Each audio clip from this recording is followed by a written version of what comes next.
Buenos días mis amigos, hermanos, buenos días a todos y cada uno de los que se encuentran presente, a los que han de mirar este video, esta conversación, esta prédica.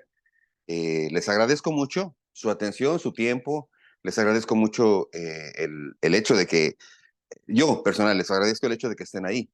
Sin embargo, todos sabemos que lo hacemos para el Señor. O sea, lo menos que podemos hacer es dedicarle un tiempo a Dios, al Señor, al Rey, que nos ama tanto, que nos cuida tanto, que ha dado tanto por nosotros. Lo menos que podemos hacer, creo, es el domingo, que es el día del Señor, pues darle honra y gloria, ¿no? Este, claro, las ocupaciones del mundo y nuestros trabajos y el ritmo de la vida hace que el día del Señor, el día de darle gloria a Dios todo el día, se ha ido reduciendo, reduciendo, reduciendo, reduciendo, y entonces el tiempo para el Señor es cuando más, una hora, hora y media, que es lo que dura junto con la alabanza un servicio, y hay iglesias en las que no permiten que la prédica sea más de 30 minutos, porque etcétera, etcétera, etcétera. Y entonces, perdón, ese, todavía no, todavía no. Perdón. Entonces, este ritmo de vida lo que ha hecho es que eso, ¿no? Que nos ocupemos más en lo urgente que en lo que vale la pena realmente. Nos ocupemos más en las cosas del día a día, en las cosas temporales que en las cosas eternas. Es, y no es filosofía, mira, cuando realmente cuando nos ponemos a pensar en lo temporal que somos, como seres humanos, como humanidad, y vemos estos grandes esfuerzos que hace una persona por acumular o por conocer o para dejar una historia. La verdad es que la historia del hombre es breve. La historia del hombre es breve porque su vida es breve, comparada con la eternidad, comparada con la eternidad de Dios. Así es que nos volvemos como insensibles o irrazonados, no tenemos razón, nos vemos un poco locos, porque le damos más tiempo a lo que es temporal que a lo que es eterno.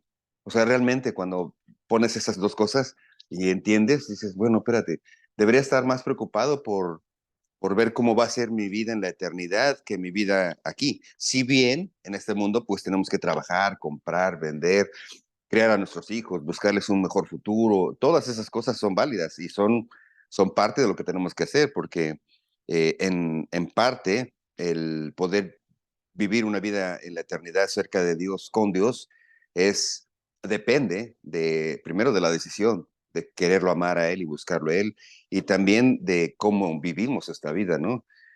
Porque no solo basta con decir yo creo en el Señor o yo busco a Dios, sino cómo vives.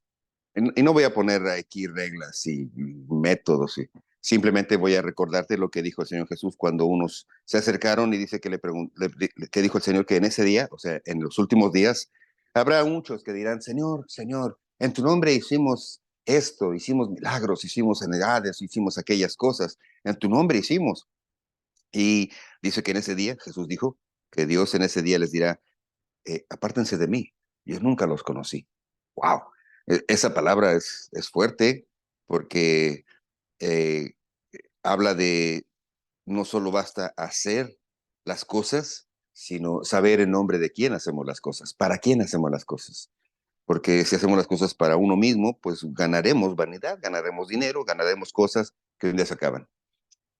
Y esta no es la prédica todavía, simplemente es un pensamiento que me vino un pensamiento que me vino pensando, fíjate, qué interesante, qué filósofo vengo hoy, este, pensando en el tiempo que tardamos y que dedicamos para la adoración y la alabanza y para el servicio.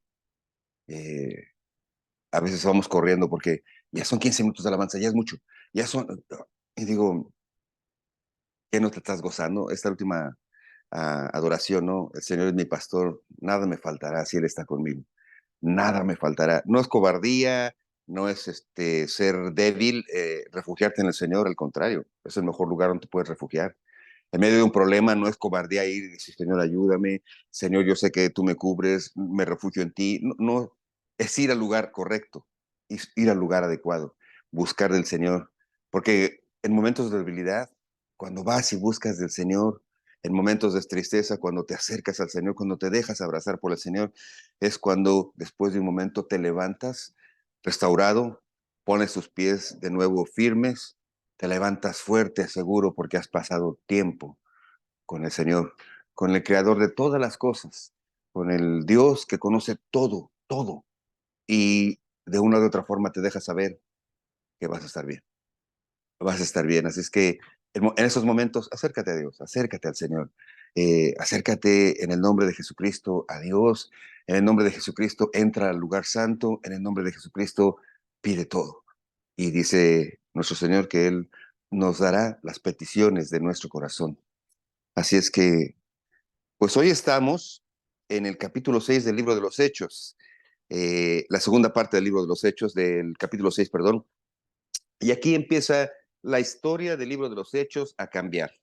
Si bien el libro de los Hechos es un libro histórico y nos ha permitido ver los primeros milagros, las primeras obras, manifestaciones del Espíritu Santo, las primeras prédicas con poder, los primeros convertidos, los primeros discursos, las primeras defensas, las primeras persecuciones, todo esto que, es un hecho histórico porque ha sucedido, hay datos históricos de todo esto.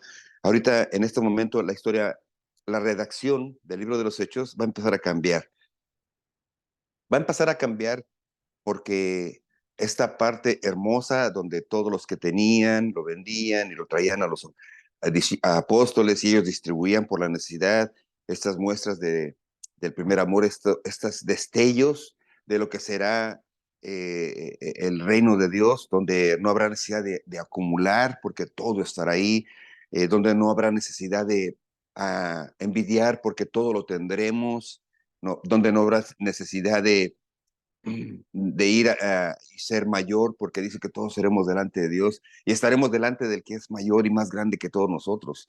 Eh, Cuando ese pequeño destello de ese reino de Dios se ve en el libro de los Hechos, ahora empieza a cambiar, como que, como que llega al momento de empezar a hablar las cosas cotidianas, lo que a todos nos sucede en la vida diaria.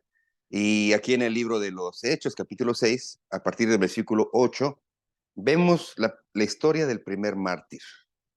¿Qué es un mártir? Habría que preguntarse, ¿no? Bueno, mártir viene del latín martis, martis, que quiere decir testigo.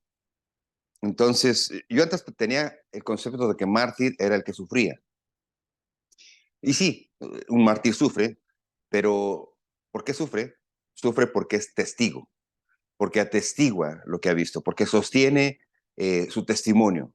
Si él cree en Jesucristo, como los mártires que vivieron en las primeras épocas, mantenían su testimonio, mantenían lo que creían, mantenían, se quedaban firmes y eso los hacía sufrir. Así es que mártir no es necesariamente sufrir, sino ser testigo y mantener tu testimonio.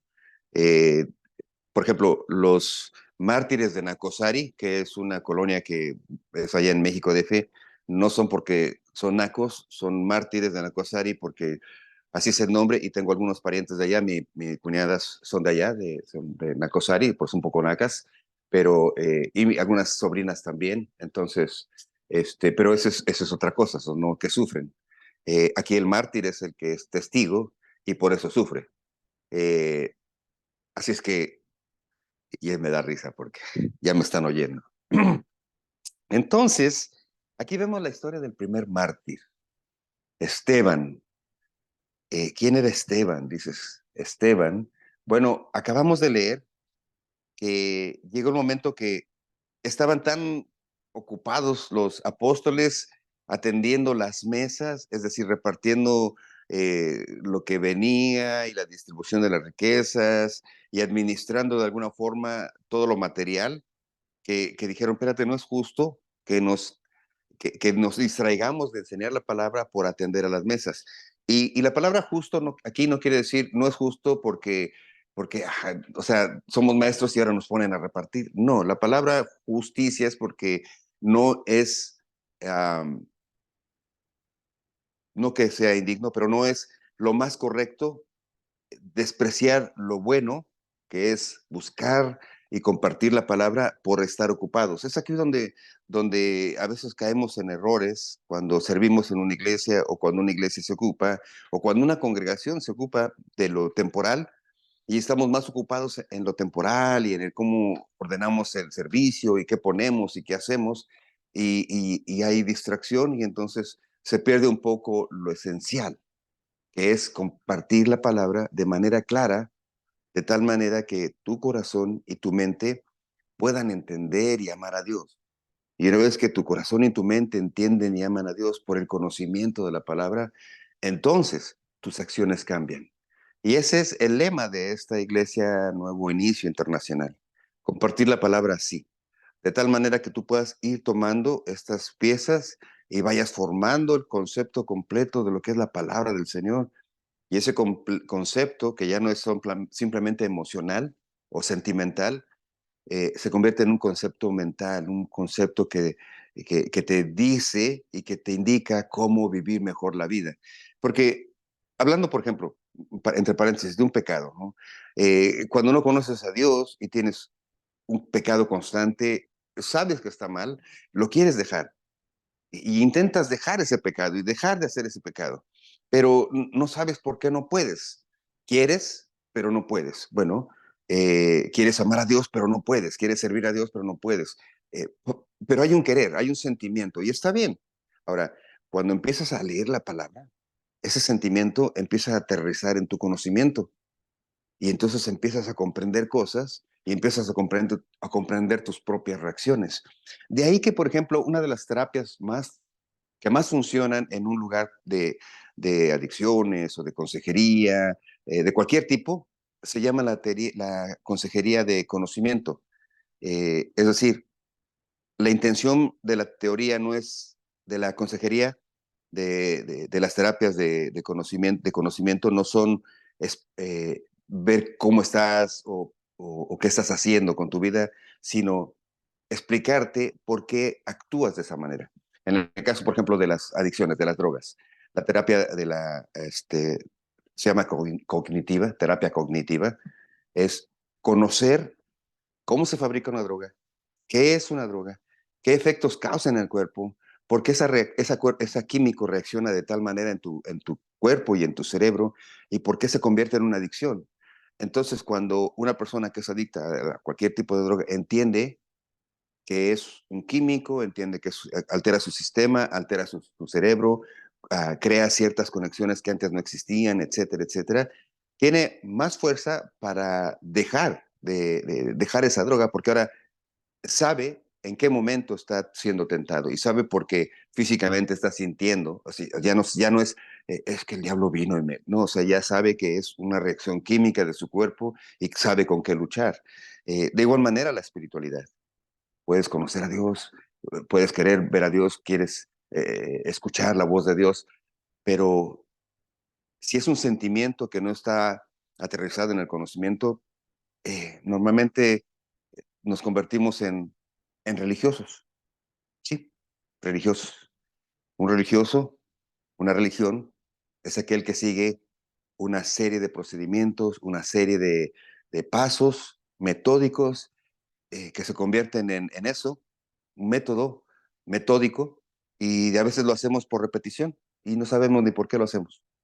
Y en ese momento, la costumbre y el hecho de hacer lo que siempre se hace crea un callo en el cerebro y en el corazón, de tal manera que cuando viene el conocimiento de la palabra tiene que raspar esos callos y tiene que luchar con esos callos eh, de costumbre y tradición.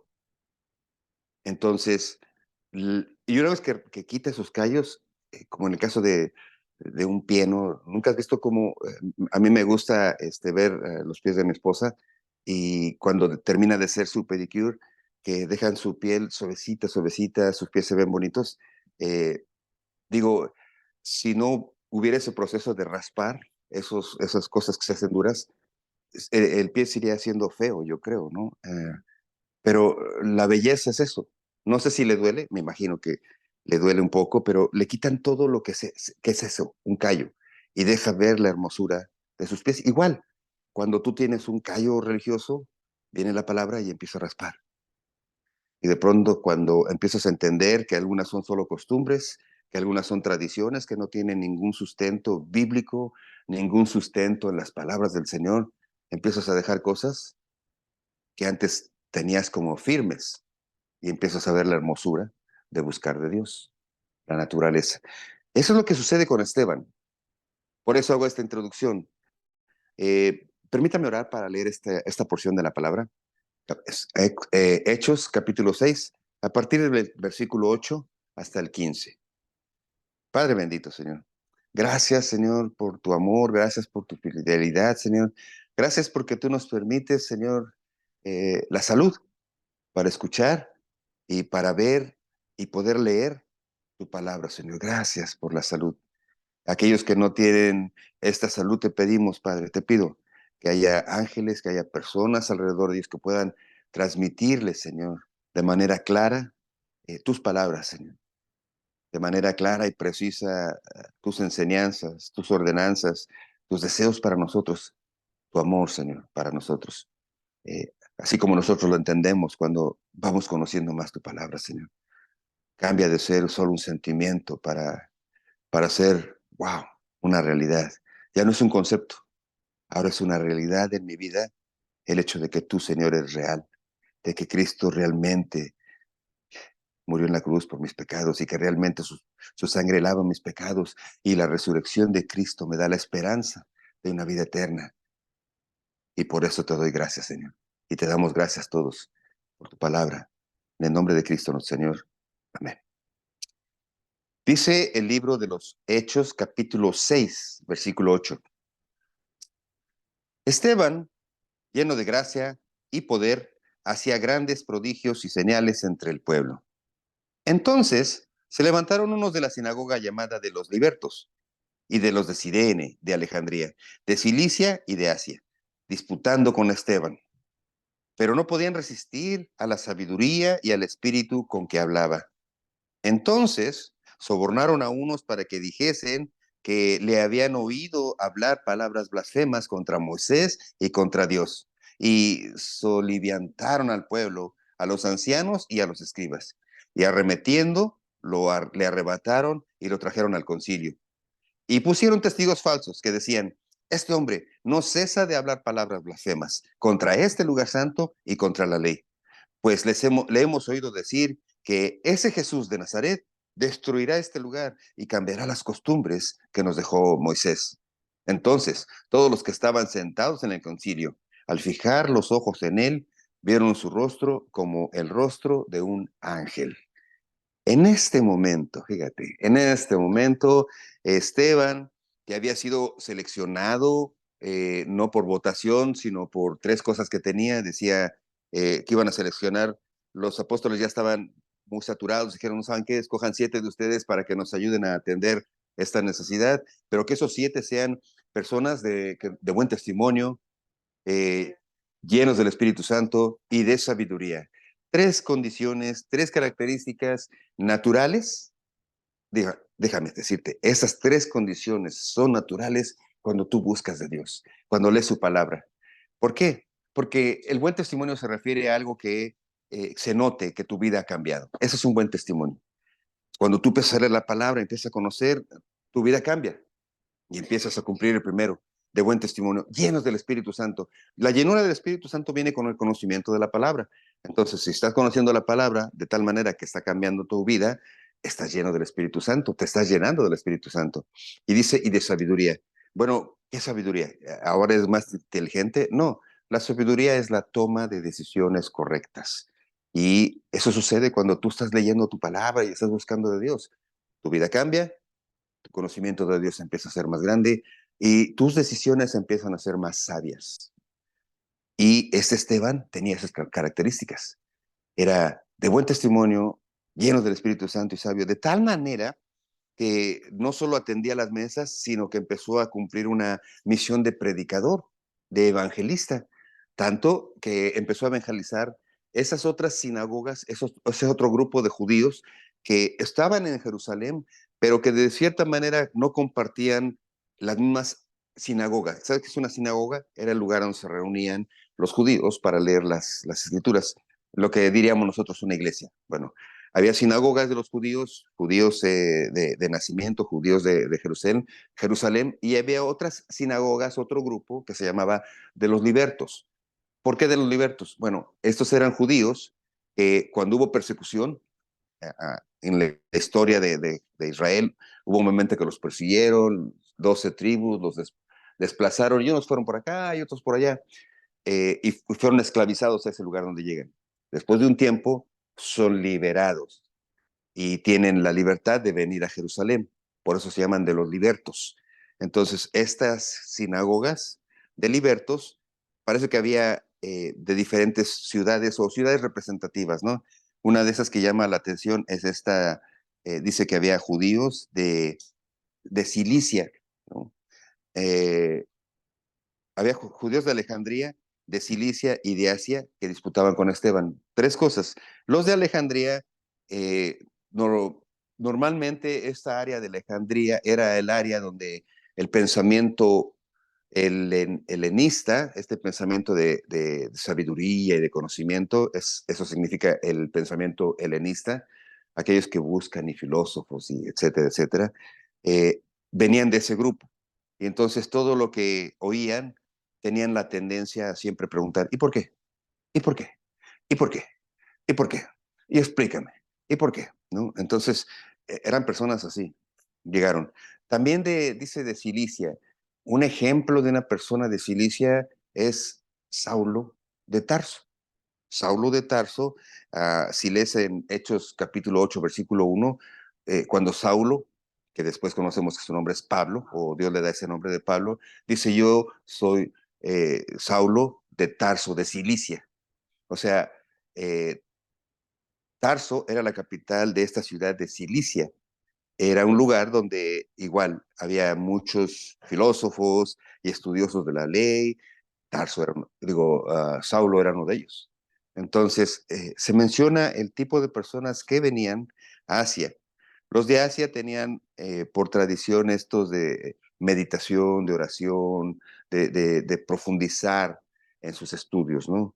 Y hablando del Antiguo Testamento, pues ellos tenían todas esas tendencias. Este grupo de pensamiento helénico, de pensamiento intelectual, son a los que se presenta Esteban. Esteban, que por cierto, vimos cuando los escogieron, era griego, y al ser griego tenía una educación también a ese nivel, helénico, es el que se pone a discutir con ellos. Me gusta cómo Dios escoge, llama, dice, no prepara a los escogidos, sino, no escoge a los preparados, sino prepara a los que Él ha escogido. Nunca tengas temor de predicar la palabra, nunca tengas temor de compartir lo que Dios ha hecho en tu vida, pero sí te recomiendo una cosa, comparte de lo que te ha servido a ti para transformar tu vida. No compartas cosas que no has entendido o cosas que has oído, porque entonces sí, no funciona. Pero comparte aquellas porciones de la Biblia que tú has entendido, que has comprendido y que te han ayudado a cambiar tu vida. Esa es la mejor predicación que vas a poder tener, porque contra esa predicación dice que, aquí dice, ¿no? Que estaba el versículo 10, pero no podían resistir a la sabiduría y al espíritu con que hablaba. La sabiduría viene cuando tú empiezas a tomar buenas decisiones basadas en lo que entiendes de la palabra de Dios para ti y para tu vida. Así es que, recomendación, nunca trates de explicar algo que todavía no entiendes o que no ha pasado de manera práctica en tu vida. Dice que estaba hablando con ellos y lo acusan. Hay cuatro acusaciones en este capítulo, versículo 6 del 8 al 15. Hay cuatro acusaciones de las cuales Esteban va a hacer su apologética, palabra dominguera para que la apuntes y la escribas. Su apología de Esteban se desarrolla en todo el capítulo 7. ¿Qué es apología? Bueno, apología es el arte de hablar en su defensa. Hacer una apología es hacer, es hablar en defensa de, ¿no? Y entonces, aquí hay cuatro acusaciones y Esteban va a responder a esas 4 acusaciones. ¿Cuáles son esas 4 acusaciones? Y quiero que marques porque hoy no vamos a terminar, pero en la siguiente semana o semanas vamos a ver cómo responde a estas 4 acusaciones. Le dicen, lo acusan de blasfemia, lo acusan de hablar contra Moisés, lo acusan de hablar contra la ley y lo acusan de hablar contra el templo. 4 acusaciones, porque dice entonces, versículo 11, sobornaron a unos para que dijesen que le habían oído hablar palabras blasfemas contra Moisés y contra Dios. Entonces, lo acusan de blasfemia, que es hablar contra Dios, la primera acusación, de blasfemia contra Moisés, o sea, hablar de lo que ellos sabían muy bien, que Moisés era el profeta que los había sacado de Egipto. Y luego dice, y soliviantaron al pueblo y a los ancianos y a los escribas y arremetieron y le trajeron y le arrebataron y pusieron testigos falsos y decían, este hombre no cesa de hablar palabras blasfemas contra este lugar santo y contra la ley. Ahí ya aparece esta otra acusación, hablar contra la ley y contra el lugar santo que era el templo. Estas 4 acusaciones están directamente relacionadas con el centro y el fundamento del corazón de los religiosos. Ellos no permitían que se blasfemara el nombre de Dios. ¿Te acuerdas? Fue una acusación por la que condenaron a nuestro Señor Jesús a la muerte cuando él dijo, yo soy el Hijo de Dios, yo soy Dios mismo, y fue suficiente para condenarlo. Ahora, estas blasfemias, el castigo, según la ley, era muerte. Entonces, uh, esta muerte que fue el inicio, aquí vemos el inicio de los mártires. ¿Qué son mártires? Bueno, tengo una pantallita que quiero, bueno, antes de eso, antes de mostrarles la pantallita, eh, déjenme pasar esto.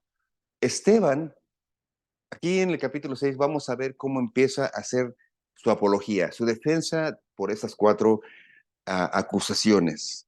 ¿Cómo puedes defenderte de algo cuando no sabes cómo defenderte? ¿Cómo sabes, cómo puedes, por ejemplo, tú no puedes defenderte ante un juez de una acusación grande si no eres abogado? Porque normalmente no conoces las leyes y cometes errores, ¿verdad?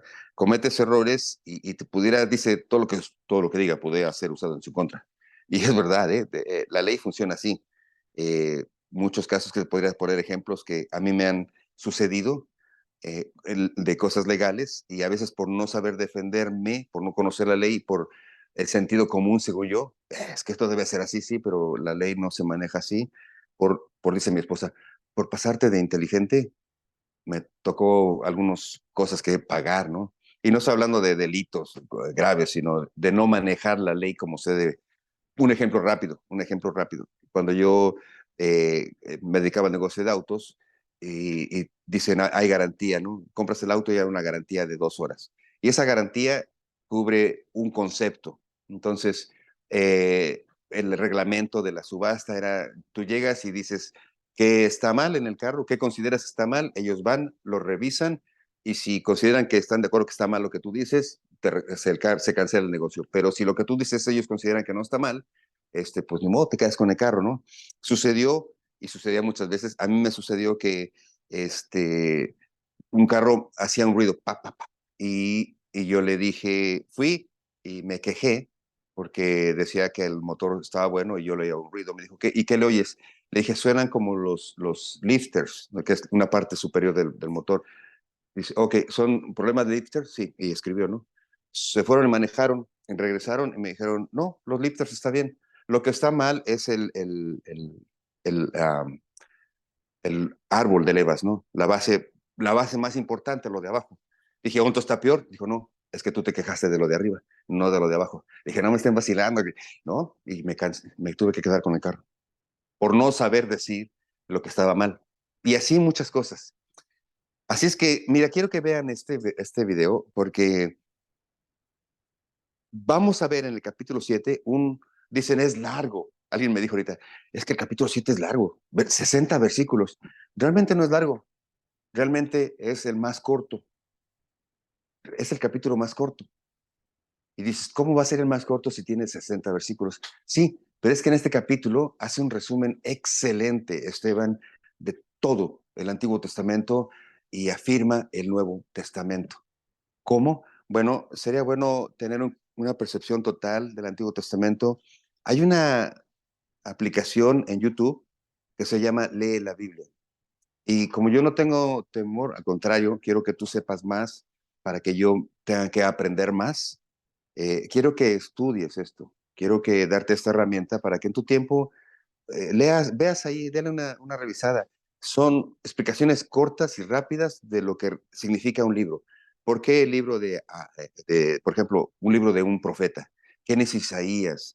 ¿Quién es Zacarías? ¿Quién es todos estos libros de profetas? Ezequiel. ¿Quién es? ¿Por qué escribieron el libro de Hebreos? ¿Qué es el libro de Daniel? Oseas, todos los profetas menores, Génesis. Vas a recibir una explicación pequeña que te va a animar a conocer más. Y como aquí vamos a revisar todo el Antiguo y Nuevo Testamento, quiero que veas en la introducción para que luego puedas tú tener tu propia intención de explicar. Ok, cámara, acción. ¿Puedes compartirlo, por favor, compañera de tecnología aplicada? Una sola ¿Estás historia compartiendo nos sonido? lleva a Jesús. Así que queremos ayudarte a aprender cómo leer la Biblia conforme la lees en su totalidad por ti mismo. La experiencia de leer la Biblia es, primero que nada, un plan de lectura que ha dividido la historia de la Biblia en 16 capítulos. Ahora, hemos reordenado algunos de los libros para ayudarte a ver cómo funciona la historia en general y cómo es que cada libro contribuye a ella. Así que comenzamos con la creación del mundo y la caída de la humanidad, lo que nos lleva a las promesas de pacto de Dios a Abraham y su familia, el pueblo de Israel.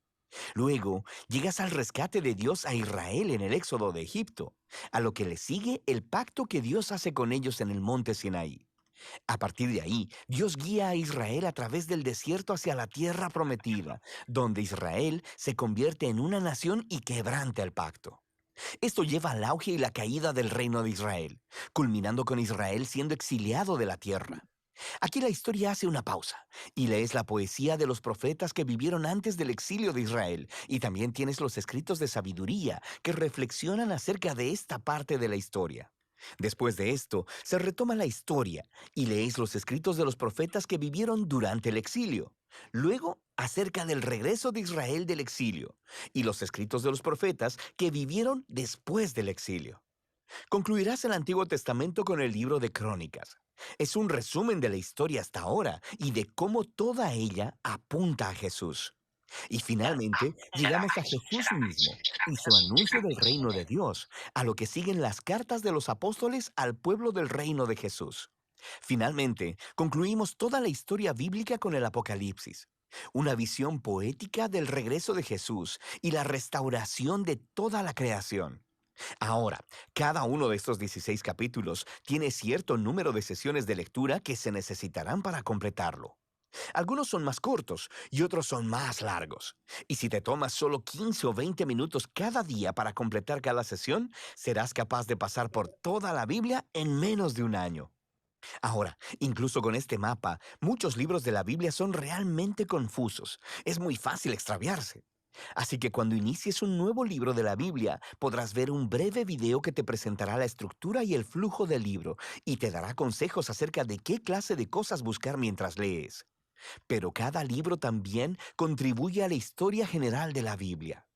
Así que también tendremos videos temáticos colocados en puntos estratégicos en el plan de lectura para ayudarte a ver cómo esa parte de la Biblia que estás leyendo encaja con la historia en general.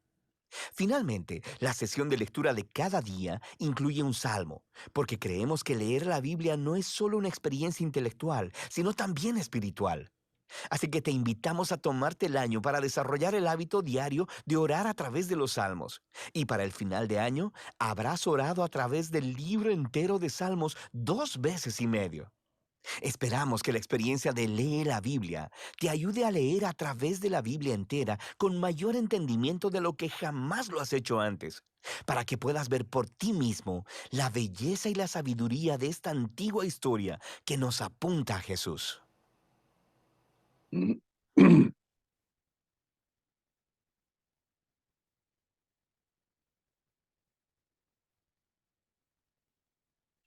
Bien, gracias. Espero que haya sido de ánimo esta aplicación. La encuentras en YouTube, es gratis. No es una aplicación, es una forma de ver porciones de la Biblia. Y como explicaba, es muy sencilla, duran 3, 4, 5 minutos, te dan mucho conocimiento general que te inspira o te motiva a conocer más en detalle. Quise decirte esto y proponerte que leas, investigues, tú mismo busques en tu palabra, porque es bueno que tú hables con el Señor y es bueno que tú leas tu palabra, que tú leas la Biblia, que tengas ya el conocimiento y entonces a través de las prédicas podamos hacer que esa semilla que Dios planta en tu corazón a través de la lectura germine y produzca en ti un fruto y frutos en abundancia. Esa es la intención. Este tipo de lecturas personales son semillas. La palabra de Dios son semillas que caen en tu corazón. ¿Cómo fructifican? Bueno, a través de la conversación, a través de las prédicas, a través de que alguien te enseñe también, ¿no? ¿Te acuerdas esta frase en la que, esta porción en la que un etíope iba leyendo y no entendía y se acercó Felipe y le dice, no, ¿entiendes lo que lees? Y dice, pues, ¿cómo puedo entender si no hay quien me explique? Y entonces empieza la explicación, pero ya venía leyendo. Él ya había leído y ya estaba leyendo, pero había cosas que no checaban. Bueno, mi intención con el hecho de que tú leas y te prepares es que seas así, que seas eh, además una cobertura para mí.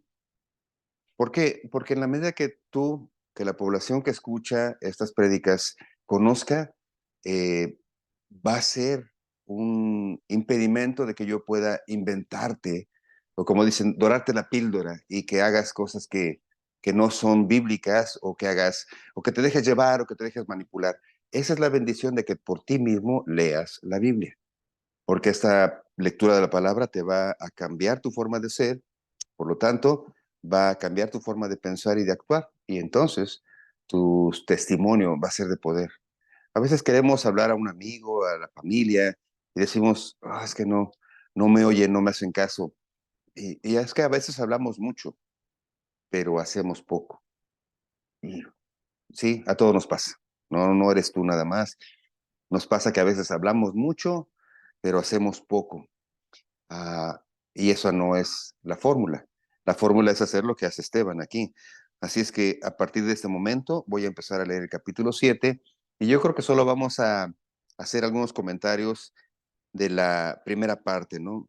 Empieza a hacer su defensa de una forma serena, seguro, claro, sin arrebatos, firme, con amor, no tratando de demostrar que sabe. Es muy importante eso, ¿eh? No tratando de demostrar que sabe, sino queriendo que los demás sepan para que amen a Jesús de la misma manera. Ese es el secreto de la predicación sana. Cuando tú predicas queriendo demostrar que sabes, ya perdiste media o más de media población que te escucha.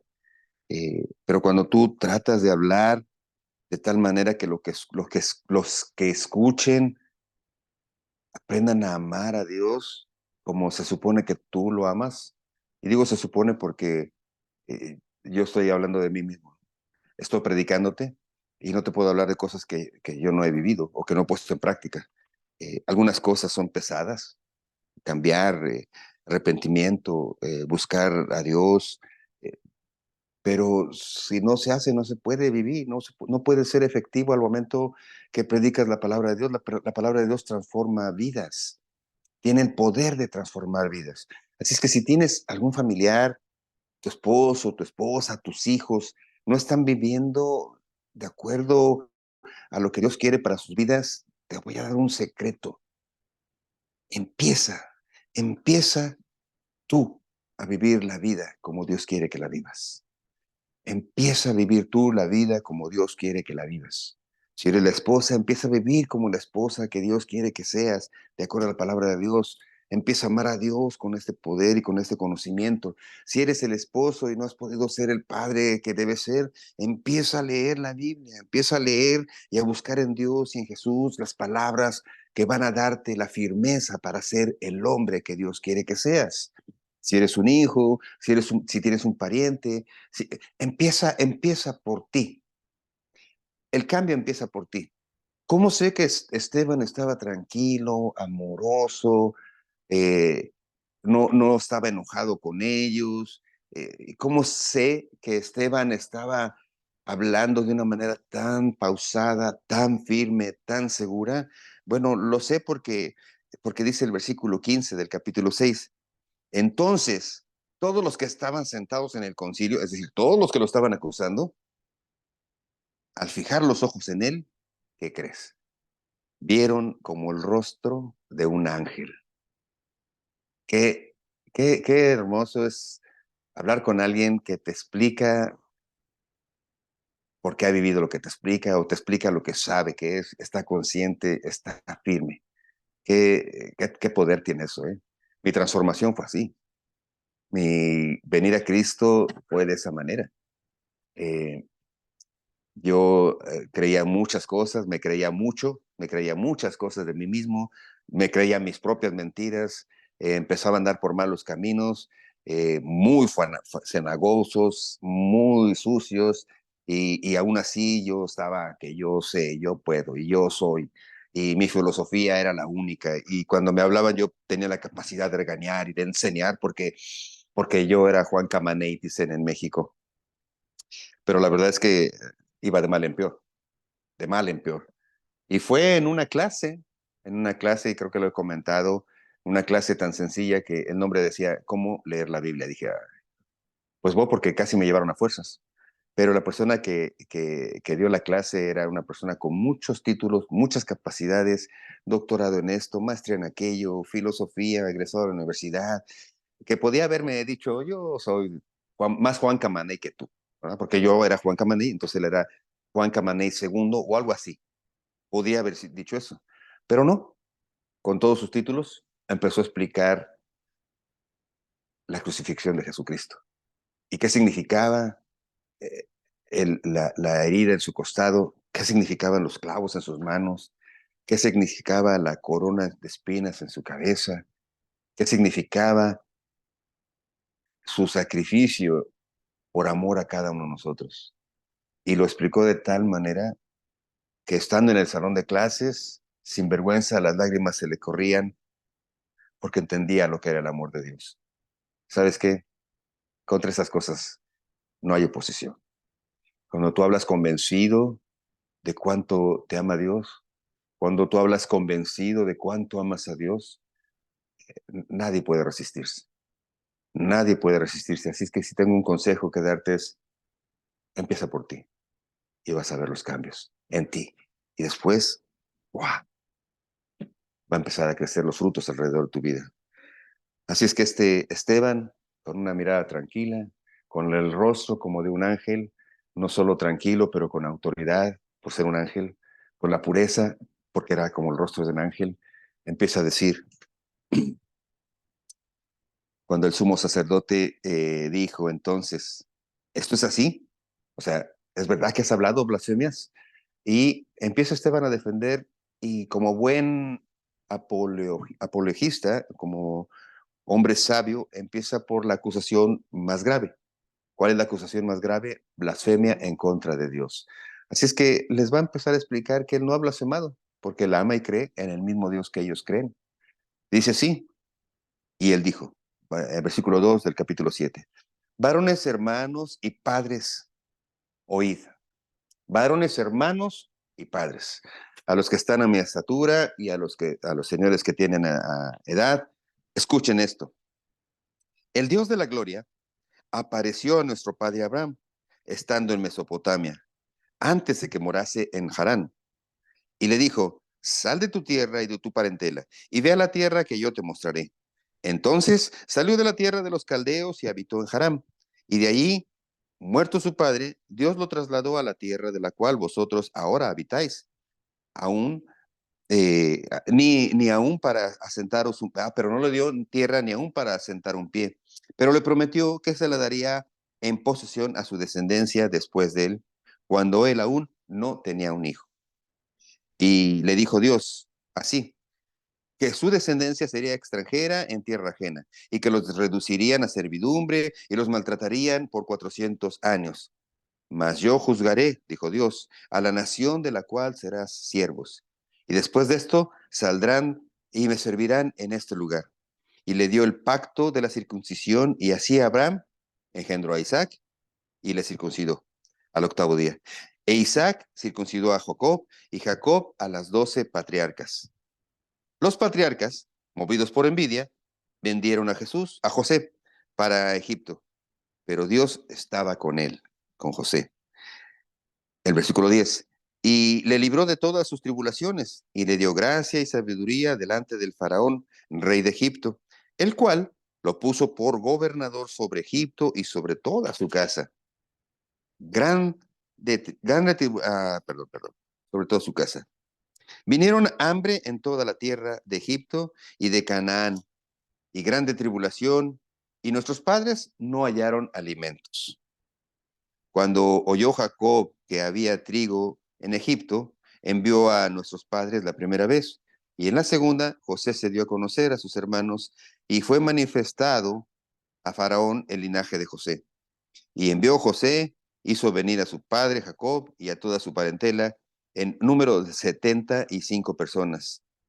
Así conoció Jacob Así descendió Jacob a Egipto, donde murió él y también nuestros padres, los cuales fueron trasladados a Siquem y puestos en el sepulcro que a precio de dinero compró Abraham, de los hijos de Aarón en Siquem. Pero cuando se acercaba el tiempo de la promesa que Dios había jurado a Abraham, el pueblo creció y se multiplicó en Egipto. Hasta ahí vamos a detener la primera parte. Les está haciendo un resumen de cómo la mano de Dios se presentó a Abraham, que después cambió su nombre a Abraham, y la promesa que le dio a Abraham. De hecho, ¿se acuerdan que cuando Jesús es acusado, él les dice, porque él les dice que ellos son hijos del diablo? Y dice, no somos hijos del diablo, somos padres, somos hijos de Abraham. Todo judío, todo judío se considera hijo de Abraham, ¿no? De hecho, ahí como dato interesante, los primeros 5 libros de la Biblia se le conoce como el Pentateuco. Esos primeros 5 libros también son los 5 primeros libros que el Corán, la religión del Islam, utiliza. Son los mismos fundamentos. También ellos se consideran padres, hijos de Abraham, de la promesa, etcétera, etcétera. Pero cuando no estudias bien, bueno, está diciendo aquí Esteban les está diciendo que él no ha hablado blasfemia en contra de Dios, porque él ama al mismo Dios que ellos hablan, que ellos aman, del que ellos han escuchado, que habló con Abraham y son descendientes del mismo. Ahora, este es un resumen casi de todo el libro de Génesis. Esta primera parte es un resumen del libro de Génesis. Él les está hablando de ese Dios que está en Génesis, que creó los cielos y la tierra. Génesis 1:1, en el principio Dios creó los cielos y la tierra. Todo este libro está resumido en 17 versículos, así. Entonces vamos a ver que no es un capítulo largo, es muy corto. ¿Quieres conocer los detalles de quién es Abraham? ¿Cómo es que Dios le prometió un hijo? Y por ahí has oído que no tuvo un hijo primero, sino que vino la sirvienta y tuvo un hijo con la sirvienta que se llama Ismael, y ese se considera el primer hijo, pero no es cierto porque, bueno, no es cierto en el sentido que Dios le dijo, tú y tu esposa Sara van a tener un hijo.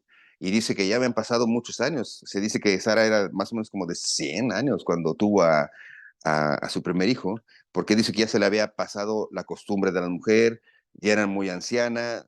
Es más, se rió Sara cuando dijo que iba a tener un hijo, y por eso Sara dijo, no, pues se me hace que Dios se equivocó, y cuando dijo hijo, decía hijo. Entonces voy a traer a la sirvienta, tiene un hijo Abraham, y este niño se llama Ismael. Bueno, pues los musulmanes, de acuerdo a los primeros 5 libros, de acuerdo a la promesa que hizo Dios sobre Abraham, de que sería bendita todas las naciones sobre su descendencia, ellos, como Ismael es el primer hijo, aunque no con su esposa, afirman que es el primer hijo de Abraham, y por eso ellos también se consideran el pueblo escogido de Dios. De ahí las peleas y las guerras hasta este momento. Bueno, entonces si quieres leer esos detalles, los puedes leer en Génesis y entonces vas a encontrar todas esas historias. Isaac es el hijo de Abraham. Después Isaac se casa, tiene una búsqueda de esposa y tiene un hijo que se llama Jacob. ¿Quién es Jacob? Bueno, Jacob es el descendiente de Isaac, que es el padre de 12 hijos que se conocen como las 12 tribus de Israel. No te quiero confundir, simplemente que estoy dando una explicación rápida. Los detalles tú los puedes leer y cuando tú leas esto, vas a decir, wow, qué interesante. Tiene 12 hijos, que son las 12 tribus de Israel. ¿Por qué las 12 tribus de Israel? Bueno, porque Jacob es el padre de José. Este José que en la escuela dominical es el José de las capas de los 12 colores y le ponen con muchos colores. Bueno, ese es el José del que habla la Biblia. Este José es el que va a Egipto. Este José es el que acusan injustamente de querer haber abusado de la esposa del faraón y parece que fue la esposa del faraón la que lo quiso seducir. Él no acepta, sale corriendo, le arranca la capa, lo acusan a él, lo meten a la cárcel, salud, salud, y entonces lo acusan ahí, ¿no? Bueno, este Jacob, fíjate, cómo vas a tener que aprender algunas cositas. Jacob significa tramposo, el nombre significa tramposo. Cuando Dios lo encuentra y habla y transforma su corazón, le cambia el nombre de Jacob a Israel, escogido por Dios. Entonces tú dices, ¿de dónde viene el nombre de Israel, la tribu de Israel, el pueblo de Israel? Bueno, viene precisamente de ese cambio en la Biblia. Jacob, Dios transforma su corazón porque era medio tramposón, vas a ver por qué. No has oído eso de, te vendo mi herencia por un plato de lentejas. Bueno, es que Jacob le compró, era el hijo menor de dos hijos. El hijo menor. Sí, eran dos hermanos. Y la herencia le correspondía al hijo mayor. El hijo mayor se llama, te lo dejo de tarea. ¿Cómo se llama el hijo mayor de Jacob? Bueno, este hijo mayor era cazador, y no le interesaba la herencia, pero Jacob sí quería la herencia, así es que le prepara un plato de lentejas, llega con hambre, el hermano mayor dice, oye, dame de ese plato, si me das tu herencia, dice, yo te doy mi herencia por el plato de lentejas. De ahí viene ese concepto de por un plato de lentejas perdió todo, pues sí. Entonces, se queda Jacob con esa trampa, se queda como heredero, y por esa trampa que después dialoga con Dios y Dios lo restaura, etcétera. Y cuando Dios lo restaura, le cambia el nombre y ahora se llama Israel. Eh, Rubén era el nombre, rápido, era tarea, pero bueno, están haciendo la tarea en clase, los muchachos aquí. Este, ¿Qué estábamos diciendo? Oh, sí, entonces metes el horno, el pavo, a 350 gramos. No, de eso no estábamos hablando. Estábamos hablando de que Jacob tiene 12 hijos y estos 12 hijos están enojados con el hijo menor que se llama José, porque este José era el preferido de su padre. Y vas a ver por qué era el preferido. Si Dios no tiene preferencias, Dios nos trata a todos por igual, pero a veces el ser humano hace diferencias. Y en esas diferencias causamos dolor, causamos molestia. Ah, ayer hablaba con mi esposa y hay una situación, y está sucediendo en todo el mundo, ¿no? Esta situación de inmigración, cambio de población de un lado a otro, que es igual, está en África, en Europa, en México, en Latinoamérica, en Estados Unidos. Y yo me preguntaba, ¿no? A veces cuando haces distinción por querer ayudar sin sabiduría, se provoca molestia. José amaba, digo, Jacob o Israel amaba más a José. Y si lees por qué lo amaba, bueno, pues que José es el hijo que tuvo Jacob con la esposa, que esos hijos son diferentes esposas, algo que sucedía ahí, lee por qué, a la que amaba, ¿no? Entonces, quería mucho a José. Pero, por ejemplo, sucede algo ahorita en muchos lugares, ¿no? Eh, Al principio viene algún inmigrante con necesidad, y estoy hablando en general, no estoy diciendo ninguna población. simplemente hablando de las actitudes y de las reacciones. Viene una persona, un inmigrante, normalmente un inmigrante viene saliendo del lugar porque o está perseguido o no tiene nada, entonces llega en una condición precaria. Y el buen corazón de los primeros que lo reciben, pues lo ayudan. Y lo están ayudando y lo están ayudando. Pero ¿qué pasa cuando ayudan, hacen preferencia y ayudan un poco más a esta población que está llegando y se despreocupan un poco por la población que ya está ahí, que también es pobre? Eh, Inició como un buen sentimiento, vamos a ayudar a esta población, pero esos como siempre han estado ahí, los olvidan un poco. Hacer distinción sin buscar la sabiduría de Dios siempre va a traer problemas. Y fue lo que pasó aquí. Jacob amaba más a José. Sus hermanos lo vieron así medio con coraje, fueron, lo quisieron matar, no lo mataron, pero lo vendieron como esclavo, llega a Egipto y en Egipto se convierte en este primer ministro del faraón, con mucho poder, con mucha autoridad, con mucho... ¿Por qué? Porque dice que Dios estaba con él y le daba sabiduría para manejar los negocios del país. Y se vuelve increíblemente importante, increíblemente rico, de tal manera que cuando viene esta hambruna en la nación, cosa que José eh, profetizó a través de una visión que Dios le dio, una visión en la que el faraón vio 7 flacas gordas y luego 7 vacas flacas, y luego veía que las flacas se comían a las gordas, y el faraón dice que estaba todo, ¿cómo es esto de que 7 vacas gordas y luego 7 vacas flacas y las flacas se comen a las gordas? Y le pide explicación a José, porque también se conoce a José como José el soñador, era aquel que José que interpretaba los sueños, y le dice, bueno, es que estas vacas flacas y estas vacas gordas las vacas gordas representan abundancia, y va a haber 7 años de abundancia, pero después vienen 7 años de necesidad, que son las vacas flacas, y en tiempos de necesidad, pues dice que las flacas se comen a las gordas. Y es lo que sucede cuando vienen estos cambios económicos, ¿no? Las recesiones. Ay, vas a tener tu guardadito, viene una recesión, viene una escasez y se acaban las vacas gordas porque hay que usar de ahí el dinerito. Y fue lo que pasó. Entonces, en este proceso hubo hambre por toda la nación. Jacob, su papá, ¿te acuerdas que estaba con sus otros 11 hermanos por allá viviendo? Tuvo hambre, fue a buscar comida a Egipto. Ellos no se acercaban a Egipto porque Egipto representaba y siempre va a representar como la contaminación, el lugar al que no puede pisar un hijo de Dios. No es Egipto, pero es lo que representa, ¿no? Eh, por ejemplo, irte de vacaciones, no sé si esté mal, pero bueno, irte de vacaciones a Las Vegas y quedarte ahí en un casino. Como cristiano no sería lo más correcto, no sería sabio, porque sabemos cómo es Las Vegas, ¿no? Entonces, ¿te quieres divertir? Hay otros lugares, además Dios nos pone lugares donde nos podemos divertir. De ahí que cuando empiezas a leer la Biblia y empiezas a atesorar estas cosas, tu forma de vivir empieza a cambiar de manera natural, ¿no? Cuando una familia, un padre de familia no está cumpliendo sus funciones como padre, como guía, como proveedor, como guía espiritual, basta con sus conceptos humanos, ¿no? Consejos de los padres, de los ancianos, ¿no? Tal vez con buena intención, pero no muy sabios, ¿no? Por ejemplo, mi papá que, bueno, ayer el 17 cumplió 11 años de fallecido, que Dios lo tenga en su gloria.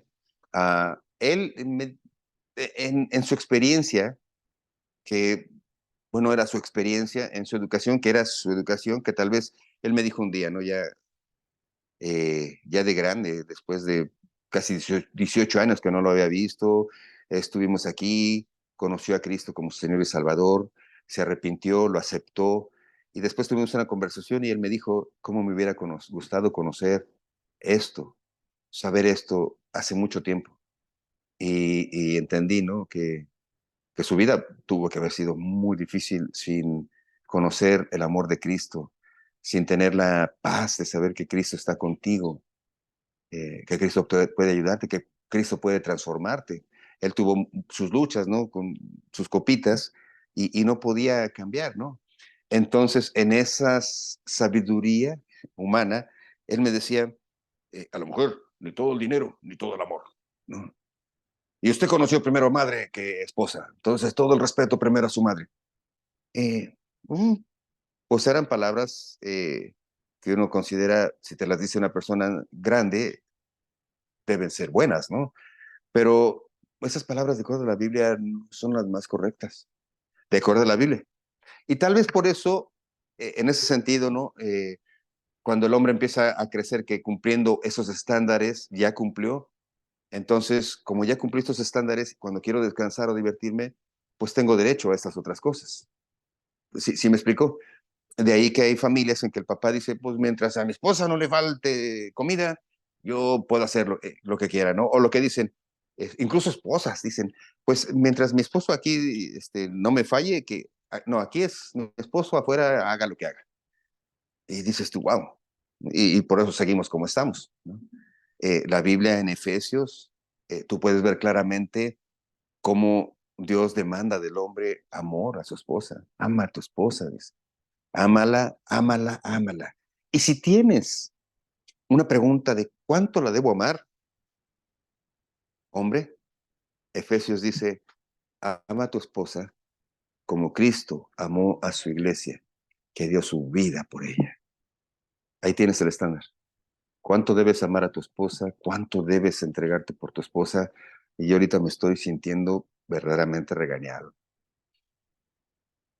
Eh, Tengo que hablar con mi esposa y pedirle perdón, ¿no? Porque la hago enojar. Pero ¿quieres el estándar? El estándar divino siempre te va a llevar a un lugar mejor. El estándar divino es el que marca la forma de vivir. El estándar divino es el que realmente te permite cumplir tus sueños. Es el estándar divino lo que nos permite eh, tener victoria sobre la tentación, andar como los hijos de luz, renueven su espíritu.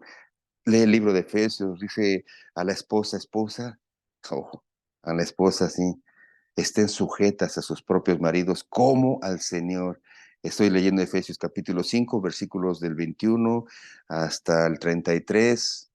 Esposa, ¿quieres saber cómo debes amar y estar sujeta, estar bajo la autoridad de tu esposo? Dices, ¿qué tanto? Bueno, aquí dice, primero se someteos los unos a los otros en el temor del Señor. O sea, esposos, esposas, esposas, esposos. Dice, las casadas estén sujetas a sus propios maridos. Estén sujetas, no estén con sujeta, sino estén sujetas a sus propios maridos, como al Señor. O sea, ¿cómo debo estar sujeta? Como al Señor. Ay, los estándares de Dios duelen cuando uno no quiere obedecer. Porque el marido es cabeza de la mujer, así como Cristo es cabeza de la iglesia, la cual es su cuerpo y Él es el Salvador. ¿Por qué debe sujetar? Porque el marido es cabeza de la mujer como Cristo es cabeza de la iglesia. La comparación te deja sin palabras, sin excusas, sin pretextos. Lo mismo al hombre, maridos, amad a vuestras mujeres, así como Cristo amó a la iglesia y se entregó a sí mismo por ella.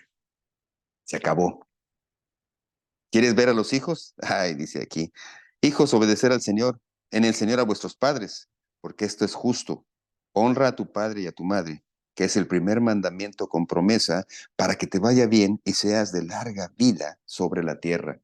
Efesios capítulo 6, versículo 1 y 2, 3. ¿Cuál es el estándar perfecto? El estándar de Dios. ¿Cómo transformas tu vida?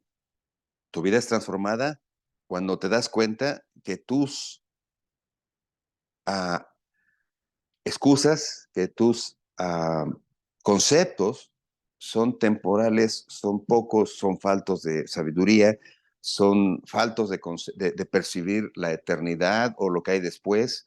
Es quieres realmente cambiar tu vida, empieza a vivir, empieza a ver lo que Dios quiere para tu vida. Y esas no son demandas que te van a hacer sufrir, dice una esposa o un esposo. ¿Cómo puedo amar a mi esposa si tú no la conoces, no? Siempre está con sujeta, no está sujeta. ¿Y cómo puedo amar a mi esposo si él no me atiende, si él no me quiere, si él hace nada más? Sí, sí, porque estás viviendo una vida sin Cristo.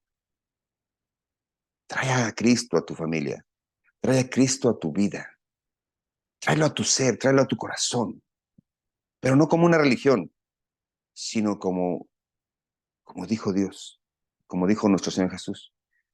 ¿Cómo puedo traer esa bendición a mi vida? Dijo el Señor Jesús, ama a Dios con todo tu corazón, con toda tu mente y con todas tus fuerzas, con tus intenciones, con tu intelecto y con tus acciones. Eso es lo que te va a hacer que vivas una vida tranquila, que tengas una familia en paz, que tengas unos hijos tranquilos, felices, que tengan futuro, que tengan esperanza, que no se dejan llevar por conceptos del mundo. Hijos que confían en ti, que escuchan tu consejo, porque tu consejo es de la palabra, no es de lo que tú has vivido. Trae a Jesús a tu vida. Trae a Jesús a tu vida. Eso es lo que está haciendo Esteban. Está defendiéndose primero de la primera acusación, blasfemias contra Dios. Y dice, no, no, yo sé que Dios es el creador de todas las cosas. Es el Padre, es el que prometió a Abraham, y Abraham cumplió, y Abraham se conoce como el padre de la fe, el que obedeció a Dios hasta el último momento. Eh, Abraham tuvo a sus hijos, a Isaac, Isaac a Jacob, Jacob a los 12. José vino acá y porque José amaba a Dios, tenía sabiduría, porque José amaba a Dios y buscaba de Dios, tuvo conocimiento, tuvo bendición, tuvo buen trato, todas esas cosas. De tal manera que en un momento dado, en la primera defensa dice, fue tan grande la bendición de Dios para con Esteban, que en el momento de hambre se trajo a toda su familia a Egipto. Y ahí se establecieron las 12 tribus. Fíjate cuántos llegaron con Felipe. ¿Cuántas personas eran la familia de Felipe, de Esteban, perdón? De José. No te digo que hay que leer bien. ¿Cuántos número de familiares trajo José el soñador a Egipto? Versículo 14. Y enviando José hizo venir a su padre Jacob y a toda su parentela en un número de 75 personas. 75 personas son las que llegaron a Egipto. ¿Cuánto tiempo estuvieron este pueblo en Egipto? Cautivos, porque estuvieron primero viviendo felices, ahorita vamos a leer, pero en cierto momento ah, y los hicieron esclavos. ¿Cuánto tiempo? 400 años de esclavos. Se dice que esta es la muestra de que el pueblo de Israel, este pueblo que llegó ahí 75, son los orígenes de los latinoamericanos. ¿Por qué? Bueno, llegaron 75 y ya para el año 400 eran millones. Eran millones, o sea, estos no tenían tele. Millones. Se dice que eran algo así como 5 millones cuando el pueblo que salió de Egipto y que atravesó el desierto. Entonces, pues no sé si es cierto que son los primeros latinos que hubo, pero cómo tenían hijos, ¿eh? La cosa es que hasta este momento Esteban se defiende de la primera blasfemia. Blasfemia contra Dios. No, dice, yo sé que Dios es poderoso, como ustedes lo saben. Yo sé que Dios es el creador de todas las cosas, como ustedes lo saben. Y yo sé que Dios ha tenido su mano sobre este pueblo de Israel, como ustedes lo saben. Voy a dejar hasta aquí para que podamos analizar su apología, su defensa en contra de la acusación de que habló contra Moisés. Después la acusación en contra de que habló de la ley y en contra de que habló del templo. Y en estos versículos de capítulo 7 hasta el 60, que no es largo, vas a ver que es el más corto. Está haciendo un resumen de todo el Antiguo Testamento y va a llegar a explicarles y a decirles por qué Cristo tuvo que venir, por qué Cristo tuvo que morir en la cruz, por qué Cristo, conociéndonos tal como nos conoce, y ahí déjame decirte que no te preocupes. No hay, no hay pecado que tú hayas cometido que Dios no pueda perdonar. Para Él no hay tamaños de pecados. No, no hay pecadotes, sí hay pecaditos, hay pecados. Dice que Cristo vino a morir por todos nuestros pecados. No creas la mentira del enemigo de que estás tan lejos de Dios que Él no te puede perdonar. No, no, no, no, no. A tu edad, ya seas joven, ya seas adulto, ya seas un anciano, Déjame decirte que si en este momento tú empiezas a entender y a sentir la necesidad del perdón de Dios, Él puede perdonarte, ¿eh? Lo que haya sido, lo que hayas hecho, sí, lo que haya sido, lo que hayas hecho. El ser humano ponemos medidas y nos cuesta trabajo pensar y aceptar que ciertas personas no deberían, no podrían ser perdonados, pero qué bueno que Dios es el único juez. Es el único juez y es el juez justo. Él está listo, te ama tanto, le cuestas tanto, te ama tanto que envió a su Hijo único, génito, a morir por ti y por mí. No hay pecado, no hay error que Él no pueda perdonar si te arrepientes de corazón. ¿Qué es arrepentirse de corazón? Es sentir dolor por haber hecho algo que lastimó a Dios, que ofendió a Dios, que manchó el nombre de Dios. Eso es sentir dolor. Arrepentirte, Señor, perdóname por lo que hice, perdóname por lo que dije, perdóname por lo que he visto, perdóname, Señor, por lo que he hablado y oído. Padre bendito, perdóname, Señor. Yo sé que estoy muy lejos de ti. Sé que estoy sucio. Sé que huelo mal, Señor, porque tú eres santo, tú eres digno, tú eres puro, Padre bendito. Yo lo entiendo. Y no hay nada que yo pueda hacer para acercarme, Señor. No podría yo lavarme, Señor. Pero a través de tu palabra he comprendido cuánto me amas y cuánto amas a la humanidad que enviaste a tu Hijo unigénito, a Santo, al Cordero de Dios que quita el pecado del mundo, al Santo y sublime Hijo de Dios, a morir en la cruz, a ser sacrificado, Padre bendito. Entiendo ese desprendimiento tuyo de tu Hijo por amor a mí y a nosotros, Señor. No tengo palabras para agradecerte eso, pero acepto tu perdón, acepto ese sacrificio. Oh Señor, te entrego mi vida, te entrego mi corazón, te entrego todo lo que he hecho, Señor. Lávame, por favor. Quiero oler limpio delante de ti, Señor. Quita toda esa pestilencia de mí a través y con la sangre de Cristo, Señor. Quiero ser olor fragante para ti. Te amo, Señor. Te respeto. Te quiero amar, te quiero respetar. Quiero estar cerca de ti. En el nombre de Cristo, mi Señor. Amén. Mi hermano, amiga, hermana, tía, prima, conocido, conocida, si tú sentiste esta oración y sentiste ese dolor de haberle fallado a Dios y le pediste perdón, Dios te ha perdonado. ¿Cómo lo digo y por qué lo digo? Porque Dios así lo ha dicho, lo ha prometido y Él es fiel. Y tú puedes leer su palabra y puedes estar convencida que te ha perdonado. Ahora que te ha perdonado, busca vivir como a Él le agrada. Y si no sabes cómo le agrada que vivas, mira, aquí está. Esta es la explicación. La semana que entra vamos a seguir con este resumen breve, pero poderoso que Esteban está haciendo y vamos a ir tomando de ahí esas píldoras de sabiduría para vivir una vida diferente. Te quiero mucho, te respeto mucho, agradezco mucho su tiempo. Que Dios los bendiga. ¿Me permiten orar por todas las familias que están ahí? Siento de corazón decirle, Padre bendito, Señor, gracias, Señor, por tanto amor, gracias por tu fidelidad.